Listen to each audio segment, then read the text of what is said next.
Hello and welcome to the Side One YouTube channel. My name is Ray, and in this video we're going to look at repairing Fred's left shoulder. So in one of my previous videos I showed a short video on displaying Fred at the Inglewood Alive Festival, one of his first public outings where I was showing him off to the public. Unfortunately, the night before he was due to be shown off, he clipped his left hand underneath the stool that he sits on, and his shoulder disintegrated as a result. So what you're seeing here in the video is what's left of his shoulder assembly.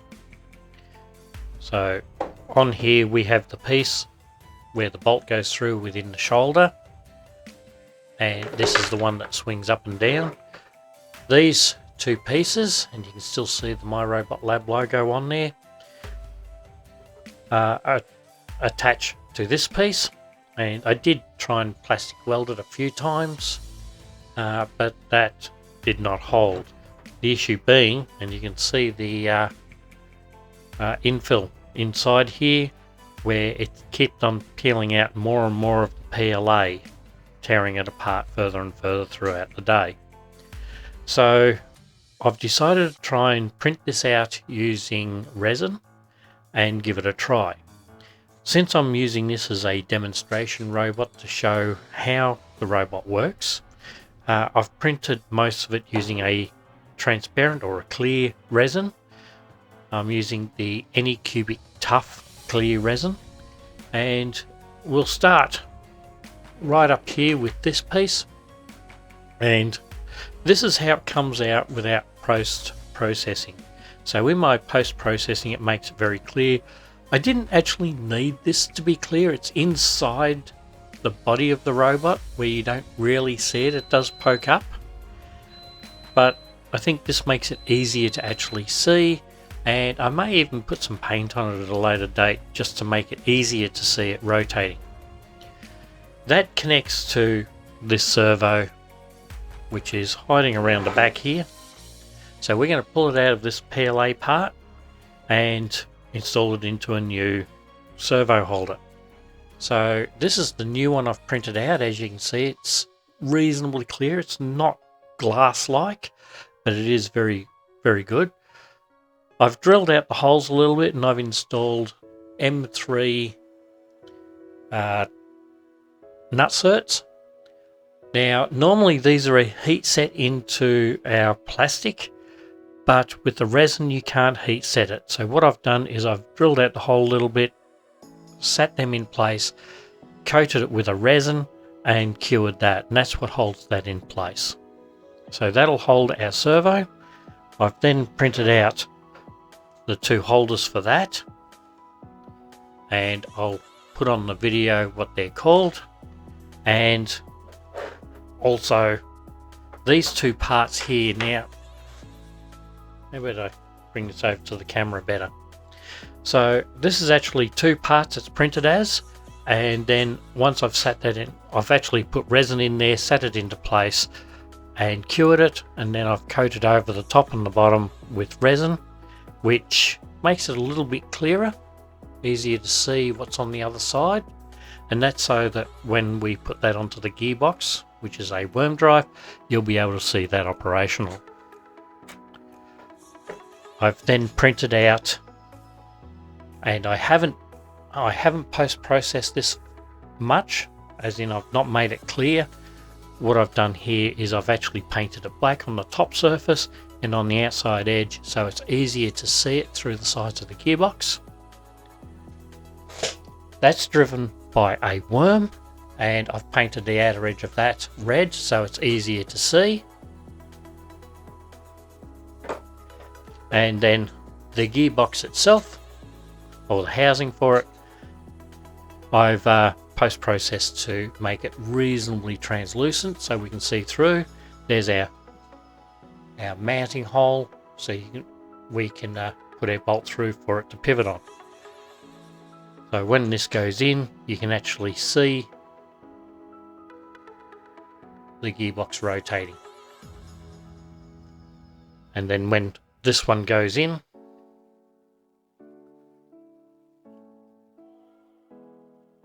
again, you can see this part moving and driving the gear. So that's the whole plan there. So let's start assembling all of that. Before I can assemble it all, I have to recover my servos. These still work quite well, so I'm going to start pulling those apart now.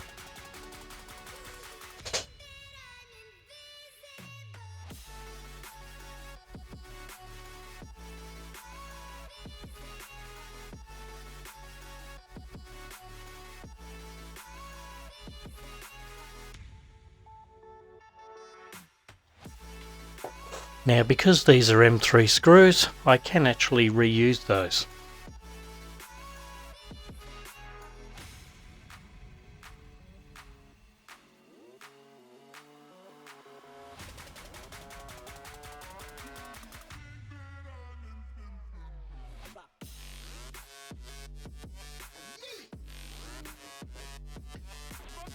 Okay, so these holes are not going to be big enough for these screws.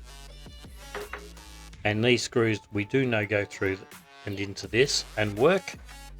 So I'm going to get my drill set and make these holes a little bit bigger.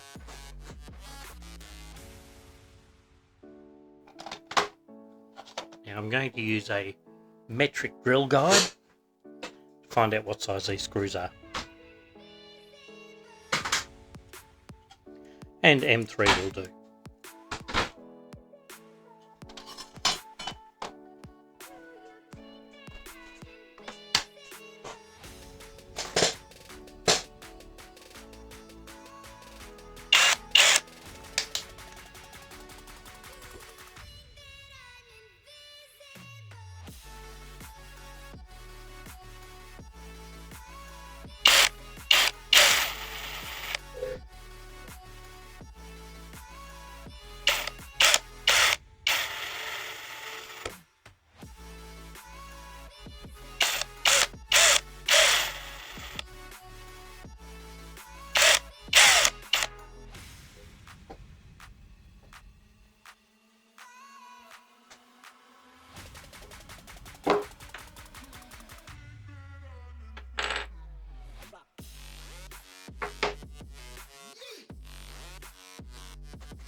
Now before I screw this onto this part,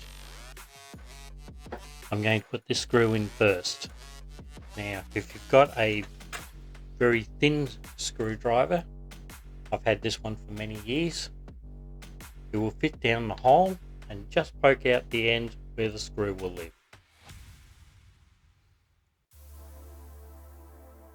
Although this one appears to be a little bit on the short side, I might just do it up on this first.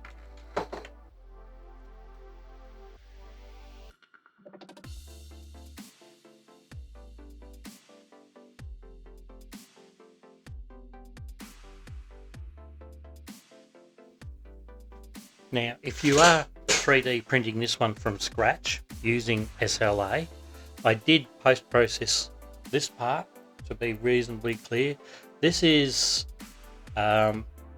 I'll put the label on the video, but this is the part that mounts inside between the back and the front clavy that this screws into. And that works quite well. Incidentally, I have not had to sand this. I did make one mistake when I was printing it. I printed this direct onto the build plate instead of using standoffs or a raft. The result of that is a little bit of elephant's foot, so I had to cut out the edge where the elephant's foot was, and that was the only cleaning up I really had to do on the part. So this is screwed in all the way up to that elephant's foot without a problem. Once I cut the elephant's foot out, it was fine. I probably won't end up using this because there's already one inside my robot, but if you're building this from scratch, this will look quite good. So these are the pieces that go here. As you can see, they're a good fit, and it goes on the other side. Now before we put those on, let's have a look at this.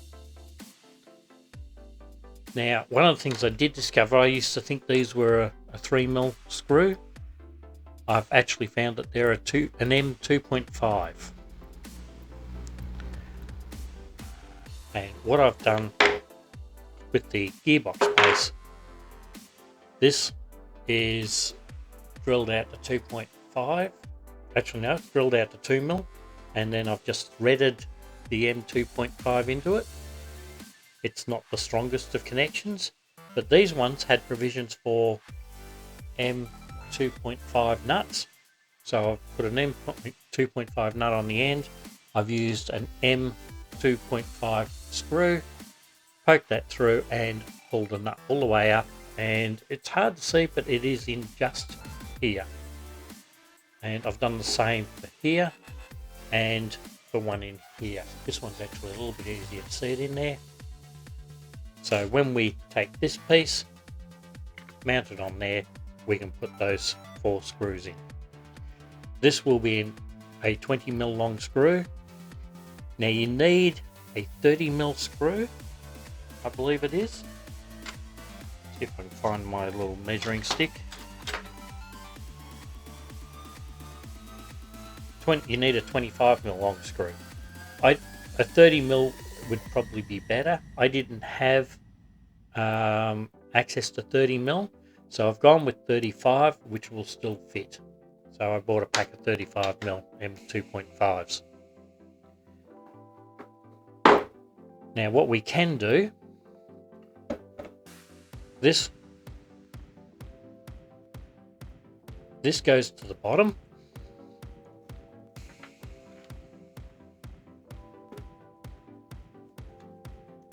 I'm trying to remember this. I think it might be better to just bring up a drawing. Now, for those of you who are not aware of it, there is a bloke based out of Canada who did a nice set of drawings on the Inmoov robot, and you'll actually find these on the Inmoov website now. And that's he goes by the name of Shido, or Cyber Shido.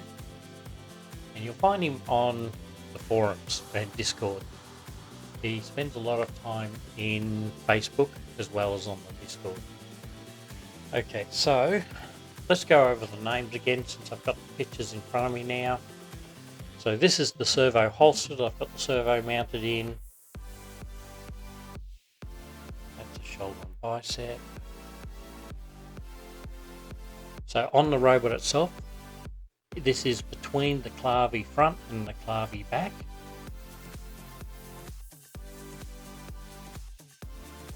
We have 2 servo holders, and they go on to PivTit version 3.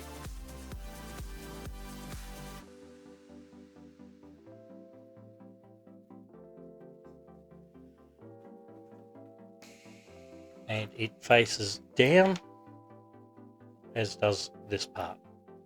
So we will slide that on. So I might just take it off there while I do this part.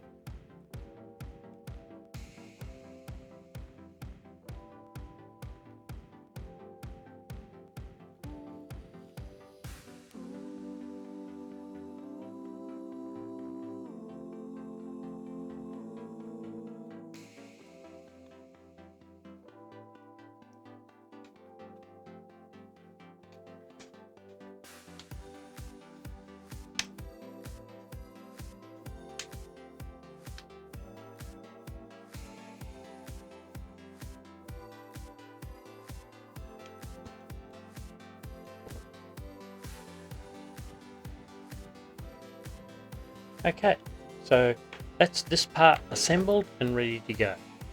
This gets screwed on top of this part like so, once we've got the gears in. So I might do that on the next video, where we assemble the gearbox component, installing the bearings and the grease. To make sure you don't miss that video, don't forget to click on like, subscribe, and ring that notification bell. It's a form of support that helps the channel a great deal and costs you absolutely nothing. If you'd like to support the channel further, I do have a Patreon account, and you can join my VIP patrons Go Lucky and Lorenz Berger, as well as my builder patron Elmorellis45. Big thanks to those builders or those patrons for supporting the channel for well over a year now. I also have a Discord channel, and you'll find links in the description to the Discord channel. I'll also include some links to the official and the unofficial Inmoov Discord channels, as well as my Robot Lab Discord channel. And we'll see you in the next video.